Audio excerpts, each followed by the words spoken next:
या घडीची एक अत्यंत महत्त्वाची बातमीपत्रातल्या पहिल्या बातमीमध्ये विषय आहे तो दिलीप वळसे पाटील यांच्या शरद पवार भेटीचा। गेल्या काही दिवसांपासून सातत्याने पवारांना भेटायला राष्ट्रवादीचे नेते लागोपाठ जाताना दिसतात।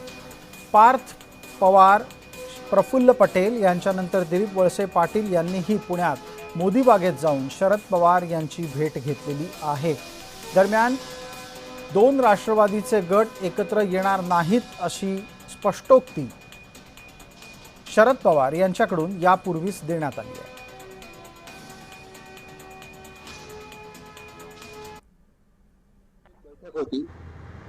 या बैठकीला रयत शिक्षण संस्थेचे chairman Chandrakant Dalvi, vice chairman Bhagirath Shinde, managing काउन्सिलचे सदस्य रामशेठ ठाकूर, विश्वजित कदम आणि मी असं आम्ही उपस्थित होतो।